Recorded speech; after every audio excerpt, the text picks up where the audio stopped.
आज है 29 जुलाई 2024 दिन सोमवार। Welcome back to Clean News UP. चलिए देखते हैं उत्तर प्रदेश की 25 फटाफट बड़ी खबरों को।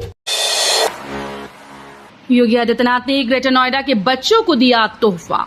दादरी विधायक मास्टर तेजपाल सिंह नागर ने बीते दिनों उत्तर प्रदेश के मुख्यमंत्री योगी आदित्यनाथ से मुलाकात की।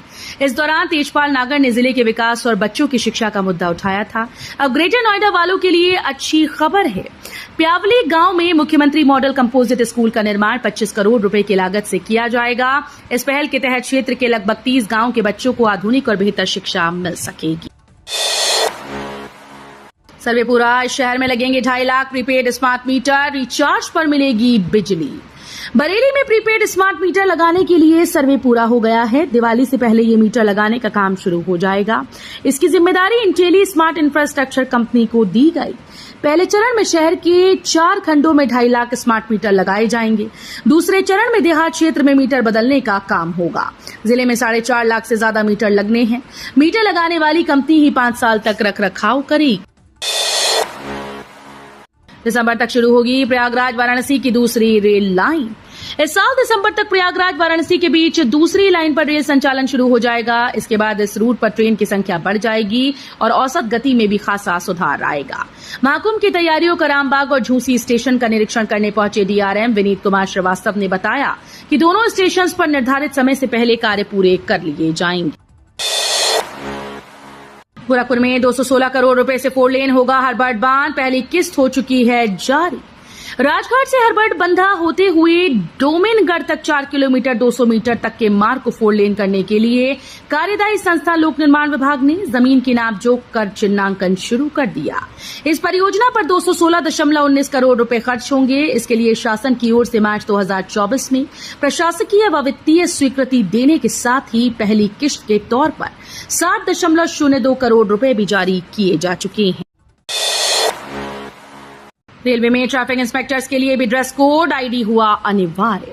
रेलवे में अब ट्रैफिक इंस्पेक्टर यूनिफॉर्म में नजर आएंगे। पूर्वोत्तर रेलवे मुख्यालय के परिचालन विभाग ने इस संबंध में आदेश जारी कर दिया। आदेश के मुताबिक सभी टीआई को 12 अगस्त से आईडी कार्ड लगाने के साथ ही ड्रेस भी पहननी होगी।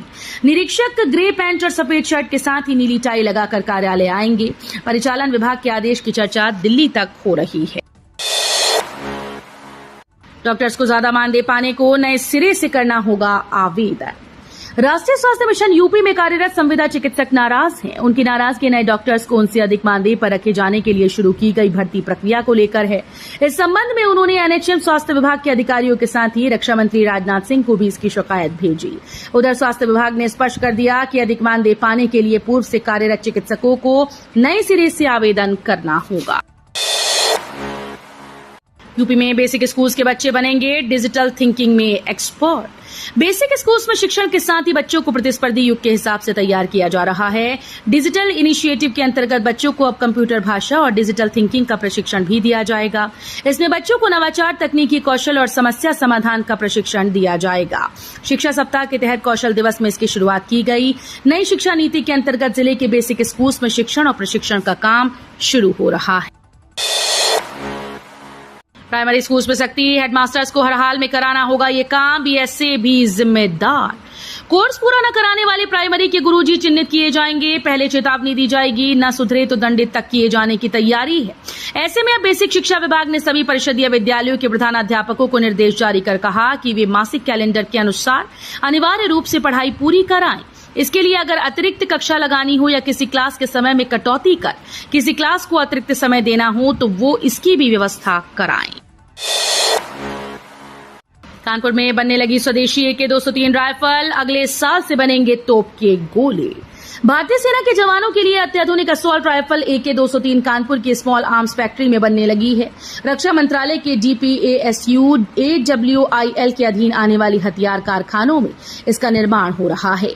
अगले 8 सालों में यानी 2032 तक 5 लाख से अधिक असॉल्ट हैं राइफल भारतीय सेना को देनी है।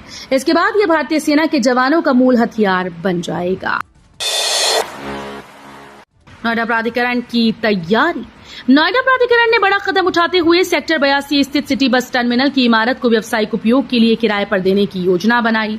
लगभग 2 वर्षों से निष्क्रिय पड़ी इस विशाल इमारत को अब नए सिरे से जीवंत किया जाएगा।